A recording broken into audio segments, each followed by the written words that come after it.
The 2020 election is officially underway. This week, MSNBC hosted a two-night event with 20 potential candidates vying for the top spot as the nominee for the Democratic Party. This is the Spent the Rent podcast debate recap.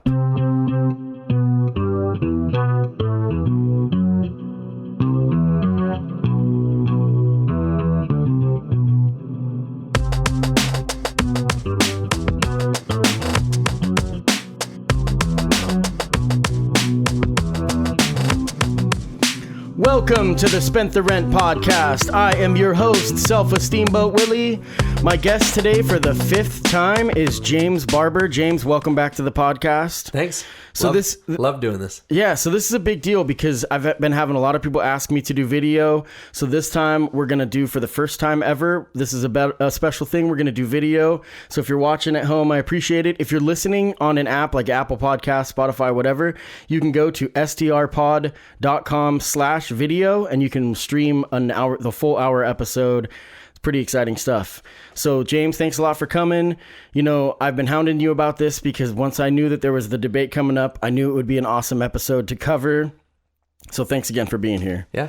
How you doing, everybody? So MSNBC had a two-night event, 20 candidates, 10 each night. There's a few people that I guess there's 5 more candidates that weren't even on stage. Right. So we're not even going to talk about those people because they don't exist. But it was a big deal, you know, and the coverage has been pretty wild. We'll get to the winners and losers and kind of a lot of different stuff in this hour. So, I mean, let's get right after it. Let's do it. So the first night, I think it was pretty clear cut who the favorite of the first night was. Maybe not necessarily. There's winners and losers, but I think Elizabeth Warren looked more presidential than anybody else. Yeah, she did a good job. She stood out to me.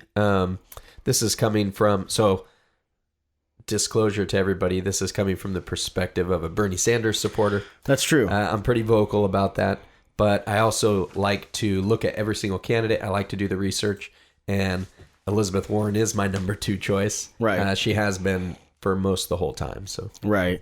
So for me, I think my number 2 choice would be Tulsi Gabbard. I'm also a Bernie Sanders supporter at this point, and I don't see that changing, you know. And actually the big winner of the first night wasn't an individual, it was Bernie Sanders policies. Right.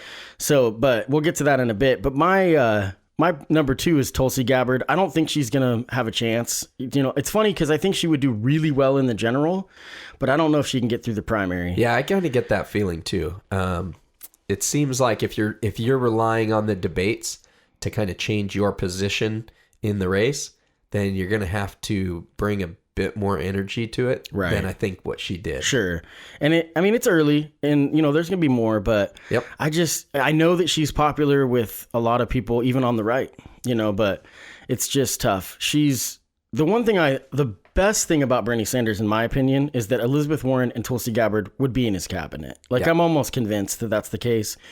Elizabeth Warren could very well be his vice president, you know, and then Tulsi Gabbard could be Secretary of Defense or Secretary of State. Yeah. You know, I mean, that would be amazing. And then Ro Khanna, if you're not familiar with him, is a congressman in California, and he is a representative, and he is, you know, becoming my favorite person in politics because he's good. He's pretty awesome. So, you know, the big goofy takeaway from the first night was when I think it was Beto started speaking Spanish.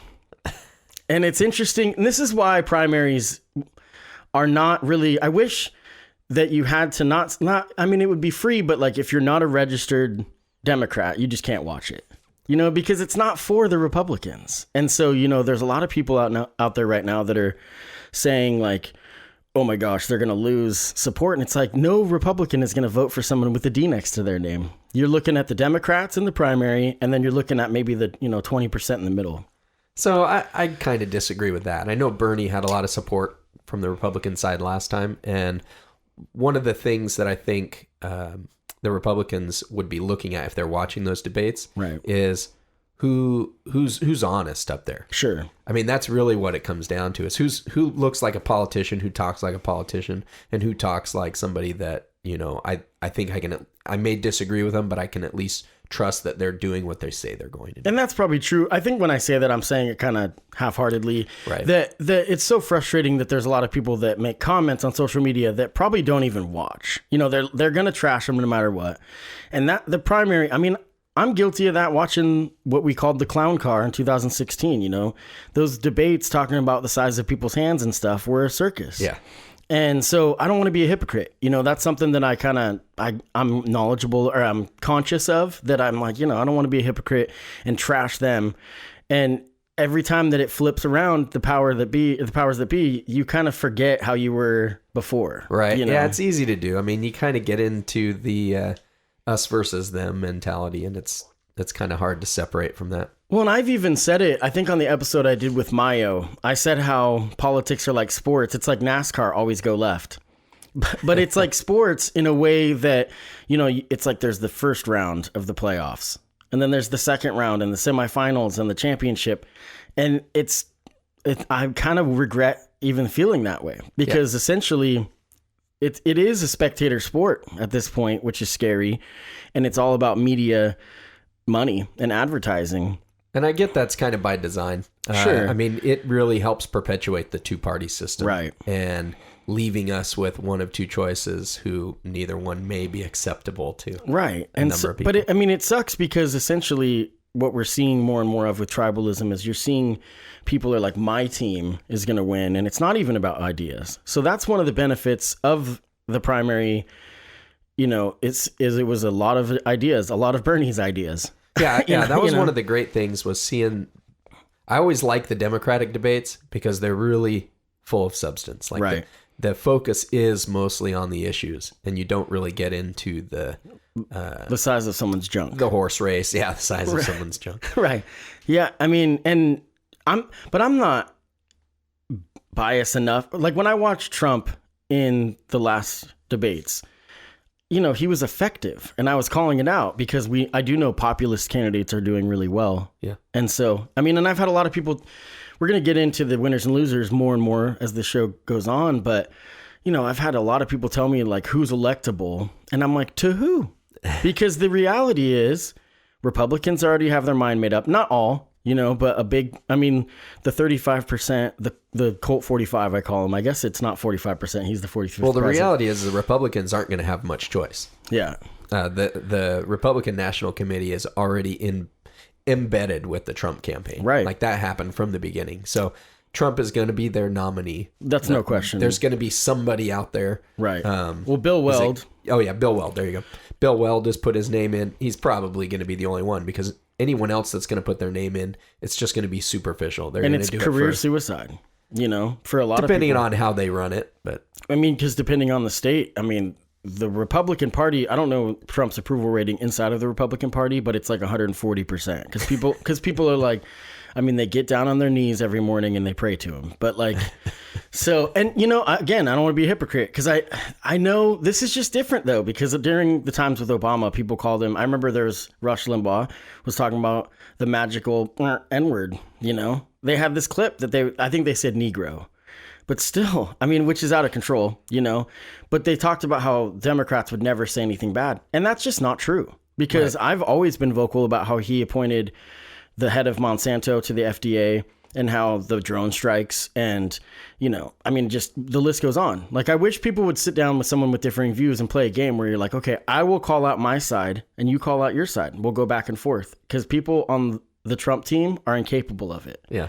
Because they think the vulnerability, it's like they have to admit maybe there's some question marks with a terrible human being, so let's get back. First night, the big thing, there's a couple people that it seems like their whole job is to bring down the Democratic Party, or at least, and again, this is for people like me and you that are Bernie supporters, but people like Hickenlooper. Hickenlooper has no business on that stage, because he's not a Democrat, and he's not a 2020 Democrat. No, but this is the beauty of the primary process. Really, anybody can jump in to the primary, and as long as you got enough support, you can make it into the debates. Right. So it's not up to us or whatever we think the Democratic Party's values are right now. Right. Anybody can slap a D in front of their name and run. Right. I was really hoping Richard Ojeda would have been there. And I mean, people are not familiar with him. I don't know what Would have happened. been fun. He was one of the first people to say he was running. It's like he announced his run for president the day after he lost his race in West Virginia. Right. And so He did what Beto should have done. yeah. He jumped in because there was excitement. He had what he thought was a lot of national support.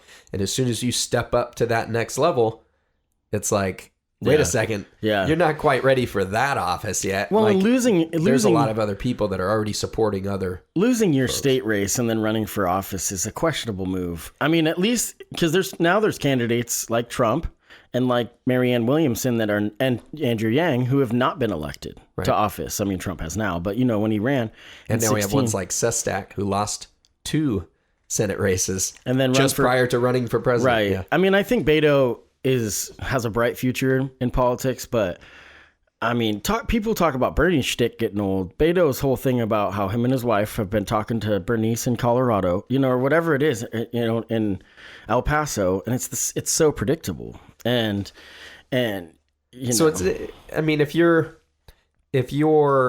inclined to support Beto, you'd probably see those a little bit differently. Right. I mean, it's kind of like people that see Bernie and they hear the same thing from Bernie over and over and over. Right. I mean, if you're paying attention, any candidate you look at, you're going to hear the same things over and over because in their mind, they're talking to a different audience every single time. And they're going to have to repeat themselves over and over. And for people that watch it, it's like, oh my gosh, they just say that all the time. Well, yeah, you're watching it from afar and what they're talking is not necessarily designed for you. It's the audience that they're in front of, which is a new audience. Yeah. Right. It's a stump speech, but I mean, and he closed a giant gap in Texas, and Richard Ojeda closed a giant gap in West Virginia. But if you guys aren't familiar with Richard Ojeda, look him up because he's awesome. I mean, he's like, I've had enough, or what is this saying? He brings the fire, man. He brings the fire. He's a Marine, and I just really think that could have been good for the stage. That's where Tulsi Gabbard, her experience, we saw that in the Tim Ryan exchange, that if you guys didn't see the debates, Tim Ryan made some really good points in the beginning about how the Democratic Party is losing the middle of the country. Yep. The D next to their name, like I just said, is something that people are kind of, they're just frustrated because they feel like they're not represented by that party. And this is where Biden might have some strengths because there is some people that, he's for the working class. At least they think that, But Tim Ryan made some really good points. He's from Ohio, so he knows that that's his base. He has to win over the working class, and he has to show them again that unions can be a good thing, and that the Democratic Party can be for the workers. I mean, that's how they got the 40-hour work week. That's how and different things that they've had to fight for. But where he got lost was when he started pulling Rudy Giuliani, and he was pulling out the 9/11 Trump card, no pun intended. But Tulsi Gabbard showed that nothing about foreign relations. She's like, I've been there. And, the whole comment was he had said that Taliban attacked us on 9/11 when we stopped paying attention to the Taliban. And she was pretty forceful and it's funny because the soundbite world, what she said was the Taliban didn't attack us on 9/11. That was Al-Qaeda. And those comments can be twisted though. And, Fox News, if they wanted to, could be like, she's pro-Taliban, which is nonsense, but that happens. But that's beside the point. He did try to correct himself by saying that, the Taliban protected the people who attacked us. But that's yeah, true. when he first said it was totally not true. No, and I mean, and it's tough. In his defense, and this is, I think, where Bernie might have struggled also, it's a 60-second soundbite kind of format. And a lot of those people, I mean, I watched some of the coverage afterwards with Eric Swalwell, with Tulsi, she's on Bill Maher, and they shine in the one-on-one. Yeah. And a one-on-one interview is much better. Like this, I've done a couple episodes of my podcast with 3-4 guests. It's a challenge to get everything to make sure that you're moderating right. And Rachel Maddow was just straight up rude, I felt like a lot of times, like a lot of the people. But how do you do it? Because people are jumping in. You get Gillibrand was aggressive. And then people are like, oh, she's too aggressive. Now, if it was a man. I thought she did great. See, I do too. Yeah. I do too, because I felt like you have to jump in. Yeah. So the in that format, when you've got 10 people on the stage, it's way too many people. And it automatically sets up where the favorites are expected to get most of the time. And so everybody on the edges is just waiting to pounce, and like they have to get attention. Otherwise, they're just going to get relegated to the dustbin of history. Right. I mean, that's what's going to happen in that format. And so you just have everybody on the outside ready to pounce. The people in the middle, who are the favorites and get the highest polling support, they know they're going to get the most questions, so they kind of just sit back for the most part. They don't need to interrupt. And so it kind of reinforces this narrative that, you know, they're the calm, collected. Sure. I mean, yeah. They kind of look more presidential, maybe. Although, if you're on the edges and you get some good shots in, it can really boost you. So it's a tough format. Biden even at one point was like, "I'm done." Like, and you get 60 seconds. He's like, "My 40 seconds is enough. I'm good. I'm good." You know. He said a couple of times, "Oh, what? My time's up. My time's up. Go ahead, move on. I don't have anything more to say." Everybody. Well, it's funny because he's talking with such passion, and it's like he just shuts it off as soon as his time was up. And so it's like passion. Oh, I don't like ageism, and I don't, you know, but I wonder if sometimes he forgets why he walked in the room, you know, and that's a different thing.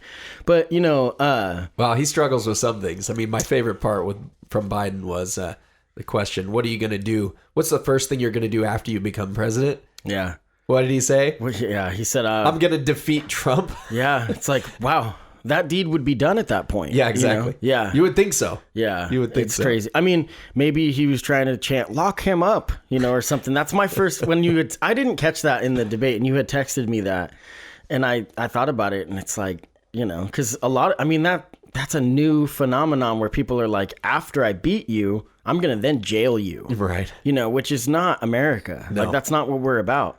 And we can get in a little bit to some other examples of not being American, like where Trump is laughing about the meddling in the elections with Putin, which is out of control. That's like, I want to get to that in a little bit, but that might be the low point in American politics in history. Yeah. Where he literally was laughing, like, "Don't do it," you know, and unacceptable. So Klobuchar is another one. Well, hang on. Before ahead. we get to Klobuchar, let me go back. We started to mention Beto and the Spanish at the beginning. There's so much to go over. Moved on, but one of the things I wanted to talk about there, as to non-Latino people or Latina people, I think we may view it a little bit differently. I did hear a lot of people complain about it or just view it as pandering. I also saw a breakdown of what he actually said, and you know, the person is a Spanish speaker, and they went through and basically called out where he messed up what he was saying, and he did mess up a couple of parts of the Spanish. The Spanish was wrong. Yeah, but there's also a recognition that different people speak different ways in Spanish, and so he could have been using basically a what do you call it? A different dialect, kind of, or like different. Yeah, it's not quite different a dialect, different cadence and different territory. Yeah. So from different parts of the whole Spanish community or the South America, Central America, you're going to get different types of Spanish spoken. And so the person who was doing the breakdown, you know, they made sure to let people know that. So it wasn't horrible. And if we put ourselves in a position of let's put ourselves in the shoes of Latinx. If we're up there and we see somebody trying to reach out to us in that, it's going to reach us differently, even if it's not 100% perfect, but it's going to reach us differently than if we're young white males. I'm definitely not somebody that's like, speak English like that. That's not what I was getting at. But also, you know, with politics, you have to kind of weigh risk assessment of different moves. And so I do wonder, and I was just saying this, how people are kind of, you're going to lose a certain demographic. I don't know. It's tough. Well, it does, because to us, it felt like pandering. Yeah. Right? Not necessarily to me, but I knew that's what people were going to perceive it as, you know, and that's the thing that was interesting. And then it felt like, you know, Castro and even Booker, I think, Booker first gave him the side eye. Booker had a couple side eye moments, which it makes for good memes, but, you know, then they showed, well, I got this too, you know, and I don't know. I mean, I have mixed feelings about it. You know, I think it's obviously the immigration thing to some people it's a humanitarian thing, and then to other people it's a deal breaker if you cater to it. And that's such a volatile issue right now. Now Booker, he there was 2 times that he choked during that debate. One of the times was when he spoke the Spanish. He couldn't quite get it out cleanly. And he's usually a very good speaker, so that was why it was surprising. And that's really why the 2 chokes, stuck in my mind, is because he's a very good speaker. The second choke was when he when he was talking about Big Pharma and their profits, and he choked on the word profit as it was coming out, because he was talking about it in a sense that, he's going to be a champion against Big Pharma and their profits. Which based on his history, it's a stretch to be able to believe that. Right. Big time. And then I think Buttigieg speaks like 72 languages. So Buttigieg, I think, also got in there with a little bit of Spanish. So Buttigieg, he did a little bit of Spanish. I think he speaks 7 languages, but even saying that is a stretch. So really what he claims is he knows understanding. Not even a basic understanding. He just knows a few phrases in 7 different languages. Right. But he can speak more of some than others. But he's not fluent in 7 languages. Buttigieg, and I don't want to get too off track, but Buttigieg, what I think, we were talking about Beto.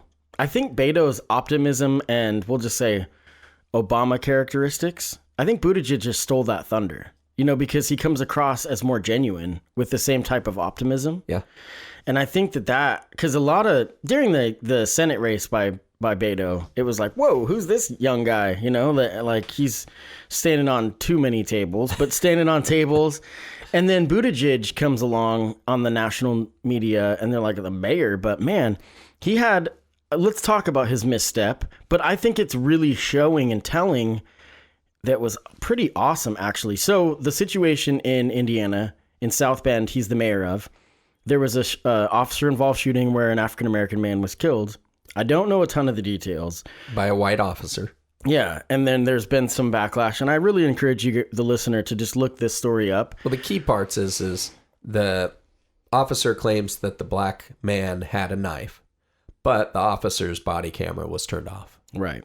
And then, Swalwell got a jab at him. It's like, why don't you release that? And I think that they had fired one chief, right? Or so, I can't remember. So early in Buttigieg's mayorship, so like almost right away in his first year, I believe, he fired the black chief of police. Right. And ever since then, and basically the number of black officers went from 12% down to 6%. Yeah. So there's definitely some optics that don't look good. And again, this is a situation you say this a lot, which is good, that we're not 2 African-American people. So we will see that differently. And there was a couple moments. We'll get to the Kamala Harris and Biden in a minute, but that moment, an African-American is going to look at that differently and feel differently and feel slighted differently. But with Buttigieg, the one thing that I am interested to see how people's reaction is to it is he said, so this can be taken both ways. He said, I basically failed in that, and it's a mess and I messed up. And it's interesting because you can look at that like that's a gaffe, or you can look at that like, wow, accountability. He owned it, and the situation's not done. Yeah, and that's really what he's going for. Right. At this level, you have a hard time justifying that. And I think in his campaign, he had to decide: am I going to try and justify where we're at and what we've done, or do I just take the lump and come across as somebody who's honest and forthcoming? It's refreshing when you see. I do take him as genuine in that situation because he's of a. I don't ever like to compare the African American experience and the gay experience, but he is somebody of a marginalized group that he has a different take than me and you would have. Again. And so I think he has compassion for that even someone like myself may not understand fully, but I can recognize it, and I have, close friends of all persuasions and that I've have empathy towards, but he seemed very genuine. Yeah. Buttigieg is a very good speaker. Yeah. He comes across as genuine in almost everything that he says. And I've got to say, he's pretty well rehearsed as well. Sure. So you have to take it with a grain of salt. He is going to be a good politician, but that's what good politicians do. They get you to believe whatever they say. But I think it's too harsh sometimes when people, I agree with you, but I think it's too harsh when people will cast off any level of empathy that they have by just being polished. Oh, it's saying it's not genuine. Exactly. Yeah, and I'm not meaning to imply that. Sure. Where the issue comes in is you have a hard time distinguishing what's real and what's not real. Right. And that's where the problem comes in, because I 100% believe that some of that he says is real. There's a couple of things that he says, and we can get to that later, but where I question it and where, to me, it's 100% a political answer. Right. And anytime those come out, it makes you wonder about the rest of the stuff. There's some things that, I mean, in some ways, I feel like he is up with Obama as far as being a skilled orator. Oh, for sure. I think that he learned from Obama, for one. And for two, there's also, he's my same exact age. So that is more relatable. But I mean, Obama was poignant and was able to come to get people from across the board to kind of jump on, with that in the beginning. Yeah, I get the best feelings when I hear Buttigieg speak. Yeah. He's very, very good at putting out a certain message too. Like he crafts it really well. He had the best answer I've seen, not during the debates, but at I think it was a Fox News town hall when it came to second term abortions. Right? Or third term abortions. Best answer I've ever seen. I don't have it off the top of my head, but I shared it all over Facebook because it impressed the hell out of me. Right. I mean, that's the kind of messaging that you need if you're in Democratic leadership and you want to try and combat the poor attacks that come at you from every single direction. That's one of the areas that I see Buttigieg shine. He's really good. And the reality is that there's no amount of polishing. There's no amount of backroom planning that is going to get you to show that genuine realism. Like a lot of what he feels is because he has an understanding of people. Not, in my opinion, when you watch him, some of it is being polished. There's no question. But a lot of it, I really, truly believe is because he has a deep understanding of people and people's fears and thoughts and hopes and optimism. And I really believe it. And maybe I'm more cynical because I think all of that is polished. Yeah. But it has to start from somewhere genuine, I think. Yeah. So I do think that he starts off in a better place than some other people. And so after it gets polished up, it's really good. I also feel like he's pretty tough, against maybe not people biting at him, but he's been pretty good on the offensive. Yeah. Maybe not on the defensive yet. We'll see. But he's got a bright future. I mean, he's 37 years old. For sure. I do think will be president one day. It may not be in 2020, but he's somebody that I don't think's going away. No, that's entirely possible. So one of the things you see going around on Facebook is, can he be the first millennial president? And, the question is implying, would he win this time or can he win this time? But if you're a millennial, you're always a millennial. That doesn't change. So it's certainly possible that he could be the first millennial president. It just isn't going to happen this time. I read this thing that said that we need less millennials running for office. And it's like, well, then the future is going to be really interesting with no candidates. Right. Because at some point, they're, the baby boomers. It is possible to skip a generation, but I doubt it. I guess. Yeah.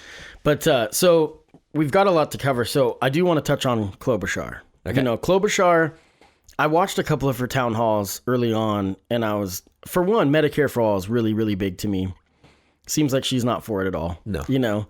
And I mean, Hickenlooper is just against it. He wants the socialism thing, but Klobuchar is interesting. I want to touch on that. Yeah, because Klobuchar, her whole thing is that she isn't attacking socialism necessarily, but a little bit. She's also not for any type of like student loan forgiveness or any type of like figuring that out. She's somebody that always talks about wanting to work with the other side, which this is a difficult thing in the 2020 election because what you have is the centrists are in a position where they get to bully people into thinking that the only way to win is the centrist approach, which in the past has failed. So, I mean, I think populism is what's popular right now, obviously. Yeah. And so these ideas, some of them are outlandish. And, that's the great thing about what's happening with Bernie's policies is his might seem crazy. And then when like Elizabeth Warren has a policy on student loan forgiveness, it's a little bit more tame and then it becomes attainable. Yeah, so the way that I view all of this, it's all about negotiation. Right. So the problem that Obama had was he would basically compromise with himself before he would get into the negotiating room with Mitch McConnell. Right. He would start off with an ideal situation, Obama would, and then what he would actually take into the room would be a perfectly reasonable compromise position that any sane person would see as, oh, that's pretty good. Okay, let's do that. But you've already lost But your he's posture. already moved. He's already Right. moved to the middle. And when he goes in with that, the GOP just drags him to the right from there in order to get anything accomplished. And he did it over and over and over again. And so that was the problem. So the main issue I see between Klobuchar and all the people who try to position themselves as a centrist, as being pragmatic, Is they're going to lose? they've already given up their position. They've already given up the negotiating position. So in their minds, they're thinking, oh, well, if I just go in there with this position that already gives up the idea of a single payer and relegates us to a public option as the best choice, you've already given up your position. Right. I mean, you're going to go into those negotiations and you're going to get dragged to the right. So the from there. compromise is that the needle gets pushed farther to the right. Exactly. Right. That's That's why what happens over and over. In my notes, it literally says Klobuchar is a Republican. But anyway, we wanted to talk about Hickenlooper because this guy is hot garbage in my opinion, because he gets up there and he talks about socialism without having in a 60-second soundbite. And this is why people like this can be dangerous to the party, because no one's willing to have the conversation of what socialism means. I had a guest on my podcast, Kaz, a couple of weeks back or months back, and I'm going to have him back. We're going to talk about European politics, but we talked about the differences between socialized democracies and democratic socialism. None of it is socialism, for one. Right. Socialism, like Venezuela, that they always like to compare it to, is like dictatorship with social, there's no upward mobility. There's no capitalism at all, And so these policies, like if you look at the way that Bernie talks about paying for stuff, it's by fair taxes towards the top, because they're basically not paying anything. I pay more in taxes than Amazon. Yeah, so socialism is the government owns the means of production. Right. There is no Democratic candidate now or in the recent past that has advocated for that. Right. So it's a scare tactic. Right. The GOP has connected socialism with communism, and they just hammer that message over and over because it's been effective. And what I see from Hickenlooper is his claim is to say, as the Democratic Party, we have to make sure that we have we're clear that we are not for socialism. Well, he's bought into that argument from the GOP, and he's helping to perpetuate that. Yeah. Like, nobody is arguing for socialism, so why don't you spend your 60 seconds saying that if that's your concern? Reinforce the notion that nobody here is arguing for socialism. Democratic socialism, totally different. Bernie's democratic socialism is the workers own the means of production. Right. Or at least partially own the means of production. What Elizabeth Warren is arguing for is the workers get a seat at the table on the board. It's leveling the playing field. Yeah, it's leveling the playing field. Yeah. It's combating that income inequality. And what Hickenlooper comes in and what he says his main concern is that he's afraid that the Republicans are going to attack us with the word socialism. I know. And then he does it They're going to do that anyways. They did it for 8 years under Obama. And then he does it for them. Yeah, he's doing it for them. Yeah. Exactly. The thing, so one example that I've thought of, and maybe you can correct some of my, ignorance on this, but to me, here's an example of what people perceive it to be. With Medicare for All, for example, it's a payment plan. It doesn't mean that when you go to the doctor that the doctor is an employee of the government. Right. You know what I mean? The doctor is still private. The doctor can still negotiate price with the government, essentially. So they're not, it's like LLCs across the country. I went camping. This is kind of off the point, but I went camping a couple weeks ago, and there was a guy that was coming through. We were just at one of the paid spots, and the guy's coming through picking up the garbage. And my girlfriend and I were talking, and we were talking about, entrepreneurs and people that start businesses. And that guy is not a government job, even though it's state ran that's paying for it. Right. He just was like, there's a need here. I can create this business. And then the great contract that I could get is the government, because it's guaranteed money. Even during down economy, the tide doesn't turn as fast because legislation has to shift for the cuts to be had, or whatnot. So for Medicare, I think a lot of times people hear Medicare for all and they think that their doctor is going to be some government doctor. And that's not how it works. No, not at all. It's a payment plan. And so, you and I have talked about Medicare for all on the show. I don't think it's interesting because we talked about the benefits and the ways that stress levels would go down and mental and dental and all that stuff. And I encourage you guys, watching and listening to go back and listen to that episode. But we also didn't talk about how it would be paid for, and I think that could be one gripe. We will, though. We'll get to that. Yeah, and the biggest thing with Medicare is it's a single payer system. Exactly. That single payer is the government. Right. And it's still, all of the actual healthcare needs are met by private industry. The hospitals are private, the doctors are private, the nurses are private. Right. They're going to have their unions that are negotiating their wages, whatever the case may and their be. Prices. None of that changes. The only thing that changes is that the payments will go through the government, and the government then does have a lot of weight to be able to dictate pricing. I don't know. So they can bully people, and that is the truth. You can't necessarily. Yeah, yes, you can. That's the advantage of having the single payer. That's the whole reason for it, right? So that you can keep costs down.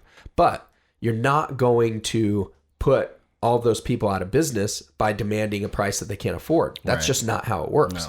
No. Somebody has to do the job, and I've tried to get government contracts before. You go through a bidding process, and you have multiple people that put in and say, I can do the job for this much, I can do the job for this much, and this much. And the government has to pick one of those. They don't have the option of just starting up their own business. Right. They certainly could if there was the will behind the populace to have a government-ran program like the National Healthcare System in the UK. But nobody is talking about doing nobody that here. Wants that. That is not what Medicare for All is going to be. We've seen what happens with VA hospitals. Yeah, it's a mess. Yeah, and that's not what people are talking about. So what we're left with is the government is going to negotiate prices, and it's going to be a price. What they end up settling on, it's going to be something that works for everybody. There's people fear mongering out there saying that rural hospitals and poor hospitals are going to go out of business. No, like currently, and this was one of the arguments one of the candidates made. They said with Medicare reimbursements, hospitals make 95% of cost, and under Medicaid, I think they get like 60% of cost. And so the burden to make up those differences and get hospitals profitable falls on the private sector, right? Where private sector pays 115% of cost or 125% of cost, something like that.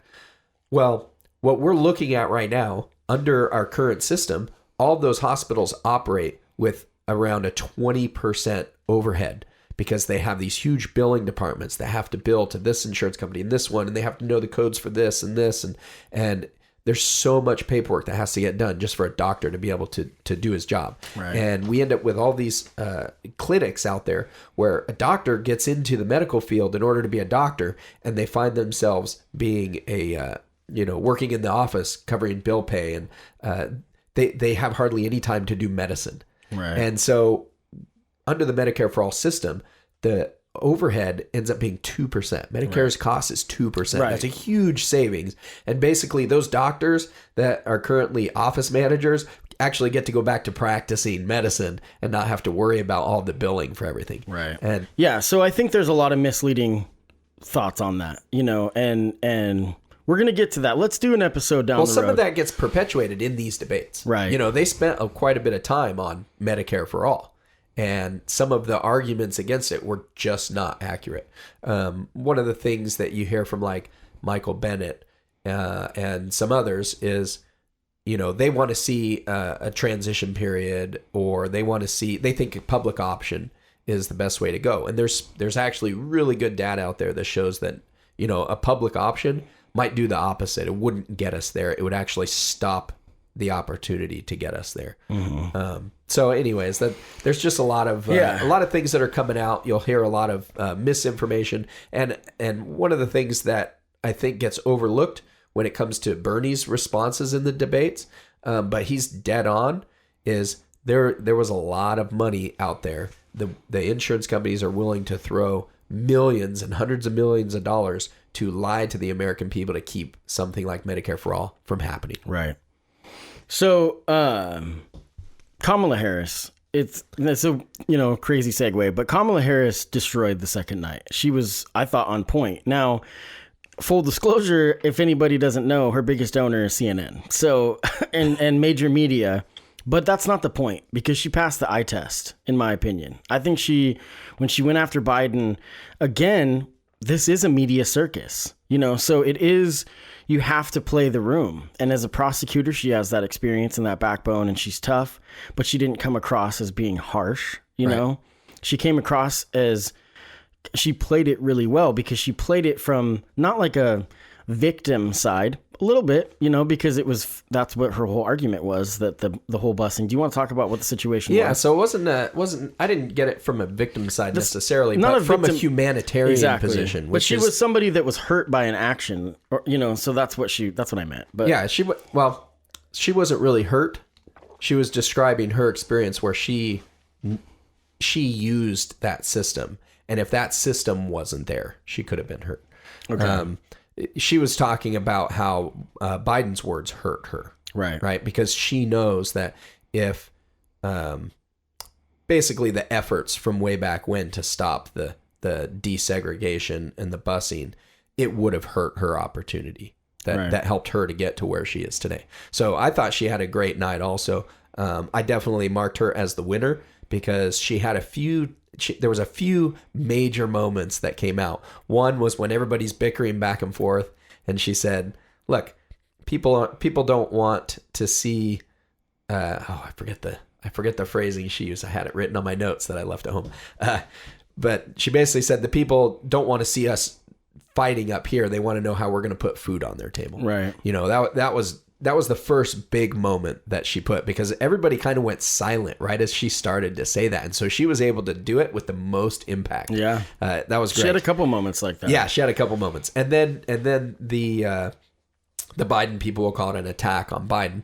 And it was definitely something that she had practiced and prepared for. But when she got a chance to speak about how his words of basically what sounded like the segregationists from the 70s that he had to work across the aisle from. He had a poor joke saying, they didn't call him, or they called him son. They didn't call him boy, which horrible optics because, the black community, they were often referred to from white people as boys, right? Even full-grown men would be called boys. I wasn't aware of that because nowadays people say, like on Instagram about themselves, they're like your boy, but I wasn't really aware of that until the Jeff Sessions type stuff of that era, know. But that is really hurtful to people of a certain generation. Yeah, it's just insulting. Only directed towards black people, you know, and so. Yeah, so I mean, she definitely won that exchange. She came out on top. The things that came out afterward.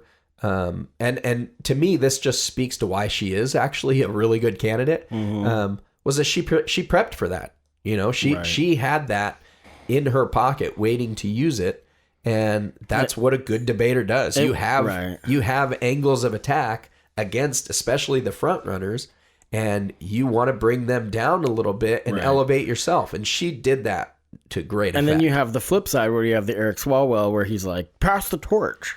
Oh, and it just fell flat, It fell flat because it got annoying really fast. Because that was his only shtick. Yeah. Like he just said it over and over. Pass the torch. And he looked pretty impressed with himself in saying it. And so that when you're like, I made a funny, know. Now we got to remember Swalwell. So my first impression of Swalwell when I first became aware of him was when he announced on the Colbert Show, the late night with Colbert, and he called his mom on the show to announce it, and she was like, okay.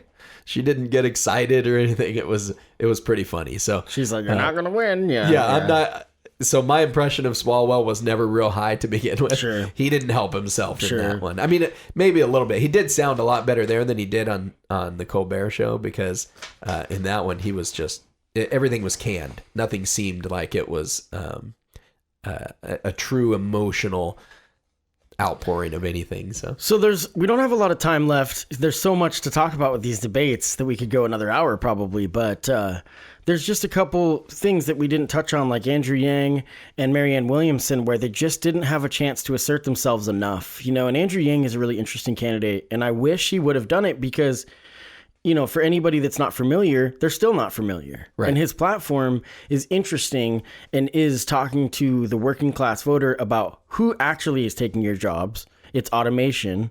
And the way that, talk about socialism, he wants to give everybody $1,000, universal basic income, which is the freedom dividend.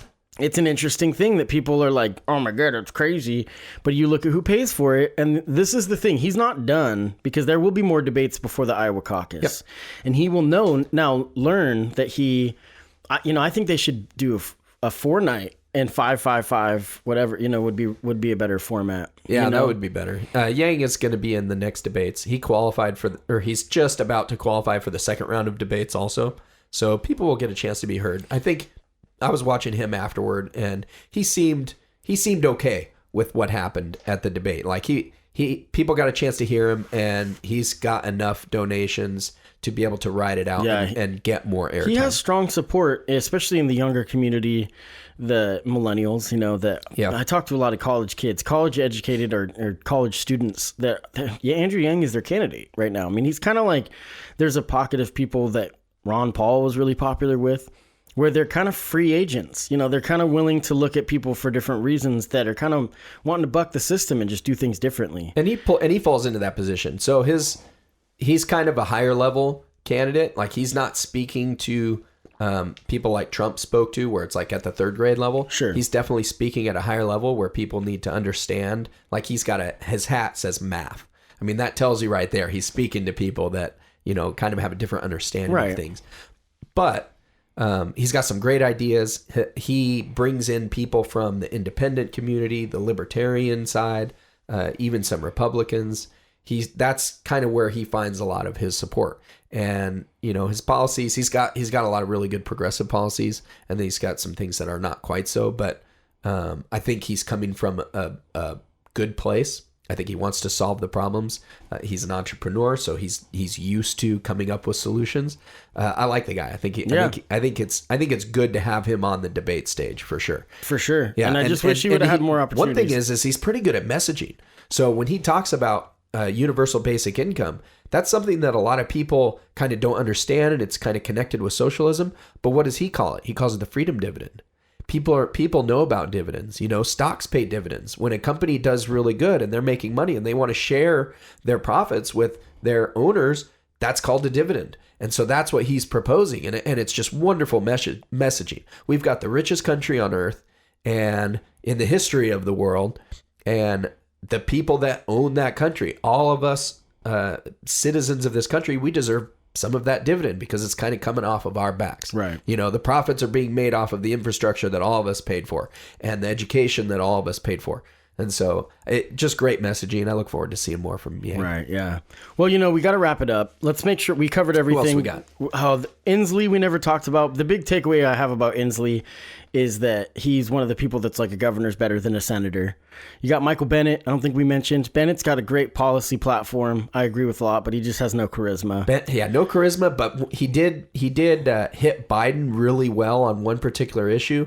Where Biden was talking about things that he did recently, and Bennett tied in one of those major efforts that Biden's claiming as a victory, and how it really hurt everybody. And that was when they extended the Bush era tax cuts to the wealthy. Right. They made them permanent. And that was the only thing, that was one of the main things that Bennett brought up, which I thought really added to the debate because nobody else talked about that. He's got great policy, and I think he was really positive towards the people. I mean, he called out Biden. Biden got attacked, obviously, because he's top of the polls, and for good reason, because Biden, after 2009, has done some decent things. Before that was pretty terrible. Yeah. So we're going to, there's going to be more debates. I might have you back on him. I'm also talking about bringing on somebody that doesn't have a history with politics so that we can get kind of a different approach to it. We're going to have a lot of opportunities. I can't wait to see how this all plays out, and like I said, there's a lot of people that need to kind of learn from this and then go from there. But it's good. And the big takeaway, the biggest winner of the 2-day exchange was the policies for Bernie Sanders, because Bernie Sanders has changed the conversation to where some of these ideas that seemed outlandish in 2016 but motivated millions of people are now commonplace. Yeah. So in 2016, Bernie was like the outsider, and they tried to paint him as this cuckoo on the left, when nearly every policy that Bernie was proposing had majority support among all Americans, not just Democrats, but among all Americans. And he's still in that position. That's still the things that he's pushing for, things that have support among all Americans. And I think the Democratic Party has kind of woken up because of that, because of his efforts. And now they're kind of getting on board with, oh, maybe we can't play it so far to the right. We need to actually move to the left and start to get behind a lot of these populist policies. Right. Now, what does Bernie say when they ask him, how are you going to make any of this stuff happen? Now, their question is meant to be, what steps are you going to take? How are you going to get Congress to vote for this? And, what things are you going to implement? But really, what does Bernie turn to? He says, millions of us have to stand up and demand it. Right. That's really how it works. And that's how it worked in the civil rights era and to get women's rights. Every major accomplishment that we had, it's from people standing up, and he knows that, and that's the message that he goes to. A lot of people think that he failed in answering that question. That's not the direction I come from. Sure, he definitely answered it 100% correctly. And he's not going anywhere, because none of those things will pass if people don't stand. He's not going anywhere. He's got too much of a foundation. So as far as if he didn't do well in the 60-second soundbite kind of medium, he's going to do better when it's 3-4 candidates. Yeah, So absolutely. Well, the time will tell on how it all plays out. Well, James. Yeah. Thank you again for always coming out and being here for me and being my go-to, for local politics or for politics. We do need to have an episode soon about some of the local stuff in Oregon. I didn't want to touch on it today because it's too long of a conversation to have. We were trying to do the debate recap. Yeah, we can't cram it all in. Oh my gosh, there's so much. And we didn't even get to de Blasio. There's a lot of people, Yeah, there's so many people we didn't get a chance to talk to, which if you have not seen the debates, I would urge you, watch the debates. There's some other people who got a chance to stand out a little bit. Right. And maybe they'll get more time in the next debate. And so thank you guys for watching and listening. And always remember that you can get merch and all that stuff and become a sponsor to the podcast at STRPOD.com. I'm going to end it with a song that I think you guys are really going to enjoy. This is a track by Cerebral Coretext, and it's a satire, but it's called Classy as Trump. Okay. Well, thanks a lot, James. Thanks, folks.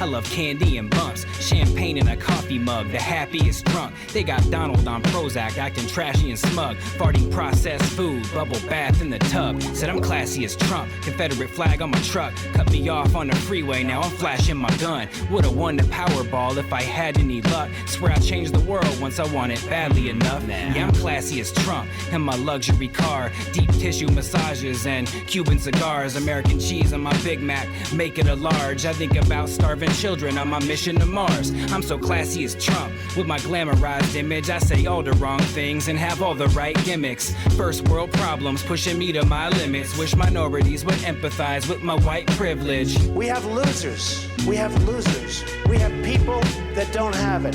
It only makes common sense. I think I am a nice person. People that know me like me. Probably from the Middle East. Trying to kill us. I'm really rich. We have people that are morally corrupt. I'm not saying they're stupid. We have people that are selling this country down the drain. Yeah, I'm classy as Trump. Love to party like Mardi Gras. Appropriate culture, treat women like Barbie dolls. Sorry, Mom, but I gotta be a big boy and be classy as Trump with all the big kid toys. Charge them to my card like there's no limit. Hardly vote, but when I do, it's against my own interests. Waive my rights for protection. Now Big Brother gon' get ya. Saying shit like, y'all ain't from around here, is ya? Classy as Trump. Prefer oxy over smoking pot. The world can go to hell as long as there's some good shows to watch. Hold my 64-ounce soda pop while I load my Glock so I can feel safe whenever I mow the lawn. Classy as Trump though, and I got a bad temper. Spewing hate about blacks, autistic kids, and transgenders. Total diva, ask any one of my clan members. This land is my land's the only part I can remember. Who likes me in this room? Okay, I've never done this before. Raise your right hand. I do solemnly swear that I, no matter how I feel, no matter what the conditions, if there's hurricanes or whatever, will vote for Donald J. Trump for president. Thank you. Make sure you get out and vote November 28th.